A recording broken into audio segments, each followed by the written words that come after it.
Hello from Rhiannon and me. Welcome to the programme.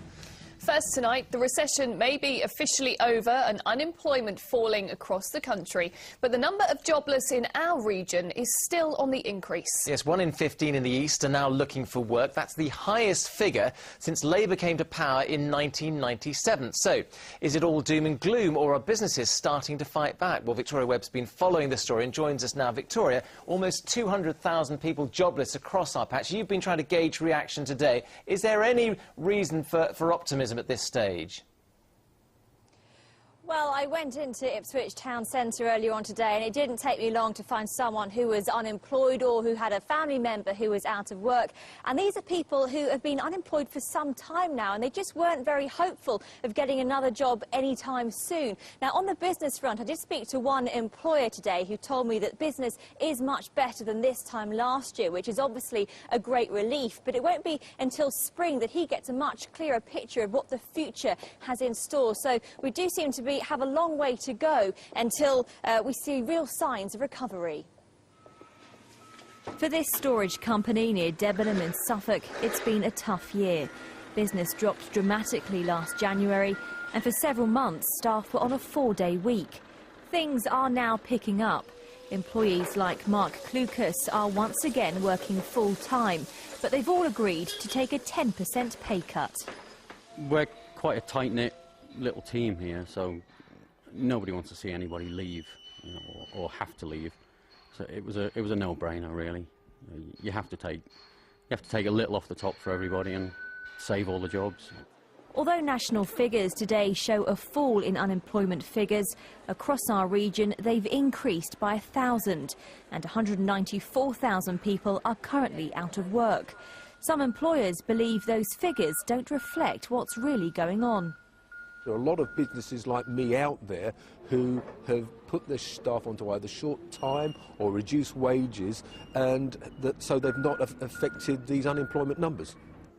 According to the Office for National Statistics, there are currently 2.8 million underemployed workers. That's people in temporary jobs or in part-time work, unable to find full-time employment. A figure that came as no surprise to these people in Ipswich. I've got 2 sons out of work as well. They're 19 and 17. There's nothing out there for them. Nothing at all. I ain't had a job for ages, for a few years. It's not even at the agencies, you still can't get work with agencies, isn't it? And they say, oh yeah, we've got loads of jobs, isn't it? You go down there, you sign up, you still wait for months to get a job, isn't it? Working in a recruitment company, are you finding that the situation's improving? It's getting better, actually, because obviously the companies we are actually, working with, they're getting busy now. I think as long as government is targeting jobs of the future, supporting manufacturing where we can, promoting manufacturing abroad, all the things that were set out in our growth strategy at the turn of the year, then I think we can nurture that recovery. But the recovery is at risk if future governments make the wrong decisions. There's more bad news for those out of work, with prices looking set to rise after inflation rose to 3.5% in January. With the recovery still uncertain, it will be a while before confidence in the economy is restored, and many believe we're likely to see more job losses in the months ahead. Victoria Webb, Anglia News, Suffolk. Next tonight, an immigration centre in Bedfordshire is again under the spotlight, this time over claims that it's no place for a child. Yarl's Wood at Clapham near Bedford holds families who are facing deportation. But now a report by the Children's Commissioner claims being held there is distressing and harmful to young people. Only last week, a group of women went on hunger strike in protest over conditions there, including sometimes being separated from their children. Well, earlier I spoke to Sir Al Ainsley-Green, who's behind this new report. He told me about some of the detainees' experiences. Very young children, babies and toddlers, are being separated from their parents in different cars when they're being transported to Yarl's Wood. And then in Yarl's Wood, I agree the staff really are compassionate. They have improved healthcare facilities, but again, it must be of concern that a child could go for 24 hours before someone realised she had broken her arm. They are shocking findings, but the UK Border Agency says the report does contain a number of factual errors. What do you say to them? Well, the UK Border Agency has its entitlement to say what it thinks about our report. I go back to the point, this is fair, it's balanced, and we have given them generous opportunity to work with us in producing our report.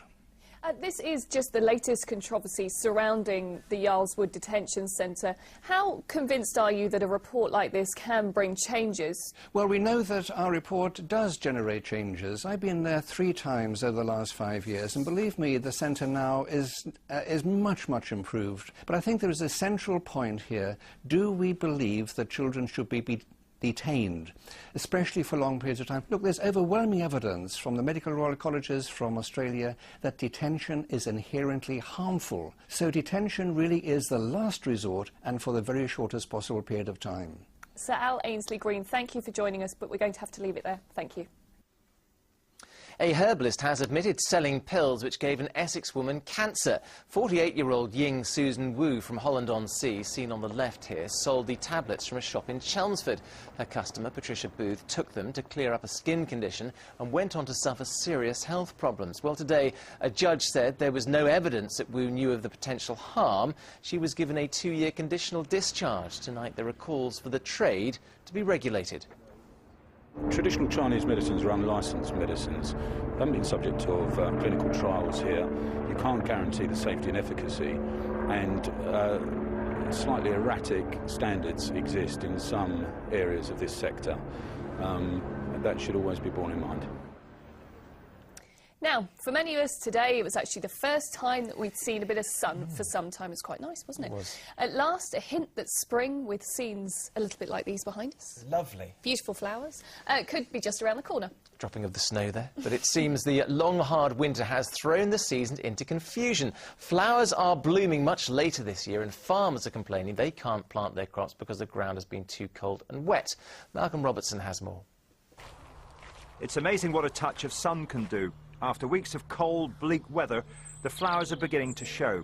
Richard Todd, the head gardener at Anglesey Abbey in Cambridgeshire, can at last see some growth among the 240 varieties of snowdrops here. They're a fortnight late blooming this year. Spring as a whole has probably been delayed by a month. With the temperature around 6 degrees, there is at least a hint of spring in the air, but there's quite a debate as to when spring actually starts. Now, is it 11 days' time, March the 1st, which is what the Met Office say, or is it, as others claim, March the 21st? Whenever it is, Nick Taylor's fed up of the cold weather. He and his wife run a farm shop near Norwich, but they've been hampered by the unusually harsh winter. The fields around here are saturated. He can't get his carrots and parsnips into the ground, and it'll be some time before he and his colleagues can drill their spring barley, which would normally have been in by now. Most land you probably wouldn't get on for another week at the moment with anything. Sugar beet are well behind. They'd normally all be harvested now. There have been times when they've been harvested at the beginning of January finished, but not this year. Elsewhere, there are telltale signs of a change of season. Spring cleaning and a touch of spring preening. And of course, that most traditional symbol of spring, the lamb. At Roxham Barnes Visitor Centre near Norwich, they huddle together to keep warm. They're clearly a major attraction for youngsters during the half-term break. Small and cuddly, they'd usually be rather bigger than this by now. The lambs are a little bit later. They're about 3 weeks later than we normally get them, so they are a little bit smaller in the barn. And of course, we need to keep the barn a lot warmer and be a lot more careful, have a lot of bedding and heat lamps and everything to keep them nice and cosy. But despite the cold weather and the anticipated late start of spring, nature does have a great way of being able to catch up. I'm pretty confident that we'll have snowdrops that are really good to see right up until 2nd, 3rd week of March. It's just going to be like that. It's going to be a late spring, but alongside the snowdrops there'll be tons of other bulbs, you know, iris, crocus, narcissus. We'll have a spectacular show together. So it seems spring will soon be popping up, and after the winter we've had, we can all drink to that. Malcolm Robertson, Anglia News. So lovely, very aren't they? cute indeed. Well, OK, fairly spring